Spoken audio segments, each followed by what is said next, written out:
Hey, how's everybody doing? Welcome back to Ask That Podcast here. I'm your host, Newt. Another issue of Video Watchdog. As I've mentioned earlier, I'm going through and getting rid of stuff. I'm getting on a Video Watchdog here. And I was like, I want to have a video on every issue. Well, I got quite a collection. Out of all the ones I found, I just sat down about 10 minutes before I turned on the camera and went through every one and found out this huge stack, which is, I've already put it up. I was going to show you. It's a huge stack. There's like three. And there's actually two of them videos on. They're not in the stack right now. So this is the earliest one. Sorry, it's not the earliest one. This is from my original subscription. I've subscribed to this magazine 3 times. First time was back when I was in Texas. This is one of the first issues I got. So what year is this real quick? Let's just check a year. I have to go to the second page, get a year.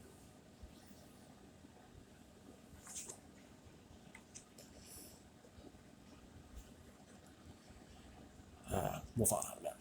It's DVD years. So this is late 90s. That's a Romero issue. It's one of the reasons why I was glad I got this. Look at that great cover.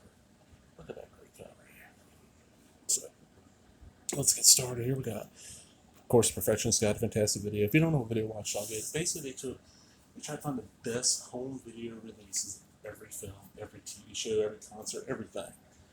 And they would tell you, like, okay, this is missing from that. This, you might want, especially back in the tape days where all you had to worry about was NTSC or PAL. Tape, you can import tapes from anywhere. DVD days, a little bit harder, but love that cover. George Romero, The Dead Walk on DVD. Carl Fancanti and the Mummy. Lucio Fulci, Andy Milligan. Tapes, discs, soundtracks, and books. $6.50. There's very little outside advertising. Great Karloff Mummy picture. Usually they gave us... Okay, so this is the... Come on. 1999. This is last issue published. So probably they're publishing every 2 months, I think, like November or December. Eurocine comes to DVD, which is Images licensing a bunch of the Eurocine shit from French production. That's for VHS to DVD. I like The Awful Dr. Orlock, Demoniac, Dr. Jekyll's Mistress, Female Vampire, Sadistic Baron von Klaus, Revenge of the House of Usher, Virgin Among the Living Dead, Oasis of the Zombies, Arena, which is a sub-shoot video by Xenon. It's retitled like everything. Like Inner 36 Chamber of Shaolin is actually Crazy Shaolin Disciplines. Hardboiled Killers is Police Story, which are trying to make it out to be connected to the hard-boiled and the killer. Shit like that. More retitling. Black Voodoo by Xeno is another retitling. Al Amison's Nurse Sherry. Oh, here we go. 18 Jade R Hats by Unicorn. Out of print, which I have. It's sitting on my shelf. Is a retitle of Shang's The 18 Claws of Shaolin, 1979, starring Polly Shang, Quan Li Feng, and Lo Lia. Manuel's Revenge is retelling Bloody Vengeance, stuff like that. Black Hole on VHS, which I love that movie. It's one of those Disney movies as a kid you didn't see a lot, but I really enjoyed it. I remember renting that one fairly often. Car, good little horror movie about the killer car. Cat Canary, don't know much about the 70s one. Challenge Robin Hood, another Hammer thing. I'm not a Hammer guy. Contraband made me a fugitive. Yeah, Fallen Angels. Okay, that's a Hong Kong? Yeah, it's Hong Kong. A Hammer documentary, Iron Monkey. I want to say I actually have seen, New York Ripper. This was interesting because they explain how, there's a difference between the dialogue on the trailer and the actual film release. This is a Fulci film. Score, Shanghai Gesture. And they also, they tell you, if it's on VHS, the DVD's out too. Trilogy of Terror, which, do I have the Anchor Bay release of that? I got it on DVD. I don't know who. That's a good release, though. Where to contact people. This is when Anchor Bay got a hold of Apollo Romero stuff and threw it out there. But the thing is that some of them were little flaws here and there, like Season of the Witch. Where is it? Okay, this is a 1 hour, 104-minute, 9-second version. It's his third film. 100 Wives, Jack's Wife. It seems you're in a different order. The soundtrack's been redubbed, kinda. It's got its issues, but it looks really good. And I want to say the DVD, that's the one that comes with those always on it. The Crazies, which I don't remember there being any issues with this one. It's just that's one that comes people don't really care for. Okay, this is it.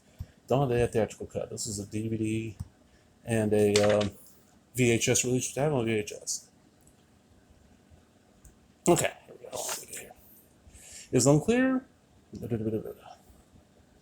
As if the restoration of Jack's wife and re-release of The Crazies weren't enough to keep Romero fans busy, Anchor Bay has recently issued on DVD a second version of Dawn of the Dead, proclaimed its original theatrical cut running 126 minutes. One of Anchor Bay's first DVDs had been the director's cut, or Khan's version. See Video Watchdog issue 38, I don't know what the 40 is, probably page 40. A Dawn of the Dead, and gives you a number and a price. Presenting a slightly fuzzy, lackluster transfer is inexplicably spread to two sides of one DVD disc. The picture on these poorly replicated the transfer done for Elite Entertainment's two Laserdisc editions. The added bonus is some digital artifacting courtesy of inexperienced authoring houses. The development of better and more numerous DVD production facilities and the growth of DVD's popularity, Anchor Bay opted to reissue Dawn in its original version as an anniversary edition. Viewers are in for a surprise, however, since when obvious, all too typical of Anchor Bay's Romero releases, this version turned out not to be the theatrical cut, or the extended director's cut, or even the shorter European Argento cut, but a bizarre variant all to itself. Actually, I was talking to a buddy of mine, and we're talking about all the different variants of this film that we can think of. You got the actual cut, the Cons cut, Argento cut, this cut, the extended Mall Hours cut, the German cut, then there's an R-rated cut. We came up with 7. It's unclear where this new cut of the film came from, but it seems to be an excellent hybrid of 139-minute 15-second Cons cut and 126-minute 59-second theatrical cut. So how long is this one? 128-minute. At least for its first third. Regardless of any variant footage, there's some slight differences in dialogue music mix. The volume of the I'm the Man song presented over the Redneck varies more in the New Anchor Bay DVD edition than it does in the Republic Laserdisc edition. Additionally, snippets of the song 99 Bottles of Beer on the Wall can be heard presumably sung by the National Guardsmen. Both of these differences are present on the Cons Cut Anchor Bay DVD. Another audio variation occurs when Peter aims his rifle at Stephen at the airport. In the theatrical version, one can hear Fran off-screen screaming, "Peter!" On the new DVD, the overdubbed dialogue is absent. In the Cons version and on the previous Anchor Bay DVD, Fran's line is, "Peter, what are you doing?" Curiouser and curiouser. The main difference between the new DVD and theatrical cut occurs slightly earlier, during the hero's escape from Philadelphia. The police stock sequence is the first place viewers will notice any unexpected differences on the new DVD, mainly due to the presence of actor Joe Pilato. But instead of the full-length confrontation between the heroes and Pilato's looters in police uniforms, as presented in the Cons cut, the new DVD offers only the abbreviated end of the scene, which makes no sense. Pilato's character suddenly appears beside Stephen. After reporting the radio post is abandoned, Stephen steps outside. Fran sees the police car pulling up, and Stephen says, "I hope that's Roger." There is an abrupt cut, and Pilato confronts Stephen extremely briefly. Peter and Roger step out of the car and diffuse the tension. Roger has a brief exchange with Pilato's character. Also from his own DVDs, a shot of the looters' police boat on the dock, occupied by a persistent calling of "Anybody got cigarettes?" character. The conversation take place in the helicopter really following takeoff, mainly between Peter and Fran. It's also present on the new DVD as in the Cons version. Aside from the absence at the beginning of the sequence, Stephen and Fran's initial arrival on the deck and Pilato's long build-up before the armed showdown, the scene plays on the new DVD exactly as on the Cons cut. The only other significant addition to the theatrical cut on the new DVD occurs during the airport sequence, which mirrors the sequence as presented in the Cons cut. After the death of the helicopter zombie, Stephen and Roger are seen retrieving rifles from helicopters. Never in the theatrical cut. The sequence of Peter shooting the zombie children is also longer on the DVD as it is in the Cons cut. Okay, Dawn of the Dead. Day of the Dead. Not the biggest hand. This is it. Night of the Living Dead, 30th anniversary. So Russo, new footage added, new soundtrack. Oh, it's horrible. If you want a good copy of Night, you don't want to stick with the ever-present, public domain crap transfers. Cody will gripe because I'm a bitch about the packaging again, but go get the Criterion Blu-ray of it. Even though the packaging sucks, that's the best copy you're going to find. If you want to see a copy of Night of the Living Dead, that makes even the crappiest public domain transfer look amazing, go watch this pile of shit. There's one new scene. It's just horrible. Andy Milligan, Horror's Own Wonder Weirdo, Part 3. This was what got me into Milligan. They did 3 or 4 parts on this guy and went through all his films, even ones that weren't released yet. It got me into it. So we're covering Legacy of Horror, which I've not seen. Carnage, have not seen. I haven't seen most of these later ones. Weirdo, Monstrosity, Surgikill, which I don't think either one of those are out yet. How to Make an Andy Milligan Movie by Hal Borsky, which is one of his actors. That's great. To make an Andy Milligan movie, you need Andy Milligan and $20,000. Get anybody else, add a committee, and several $100,000. Andy Milligan movie credit crawls showing an impressive list of made-up names. An Andy Milligan credit list should read everything by Andy Milligan, period. To get $20,000, you call a distributor just to say hello, mention that you got a new project. You don't. It's a cool little cold page art. Alright, here we go. So this is interesting because the DVD, they're actually saying how they like a full frame version of a DVD better than watching it's a Babe, Pig and City Babe 2, which bombed for some reason. Black Hole, which is pretty much the same thing as the VHS, which just with some extras. Brain Damage, which, do I have this one? I'm pretty sure this is a Synapse release. Oh, great. Hell of a lot of film. Cat in the Brain, which is a laser disc from Blackest Heart Media, which, are they still around? They were big for a while, Blackest Heart. That's a full cheese later films. Children Should Play with Dead Things. I'm not the biggest Children Should Play with Dead Things. It's one of those where I heard about it for years. Now my cousin had seen it used on the suggest we get a copy. And I rented it from Netflix, I'm pretty sure. Either rented it from Netflix and made her a copy, or bought her a copy off my Amazon, gave it to her for birthday, something like this. And the last 20 minutes are good, but everything before that is just boring. Whereas Black Christmas is amazing. It's one of the best, not only one of the best horror slashers, but one of the best Christmas movies. Sorry, y'all, it's a little bit human tonight. I'm filming in the kitchen late at night, so I'm talking a little lower than normal. Devil's Reign, which until recently I'd never seen all of. Really cool Satanic Panic film from what, 75? Wow, it's that old. This is one where if you have access to an ETV single, he has this in his library rotation. He will show it every once in a while, so you can catch it that way. They're really, I don't think there's much you'd have to cut. It's like some really cool melting effects. Always love that image there. I'll say in 3 runs. Okay, I got some issues for my second run. Fantastic Planet, movie I'd never ever heard of.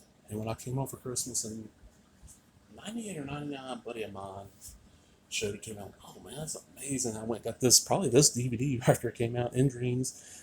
Is it Neil Jordan? Yeah, Neil Jordan filmed that.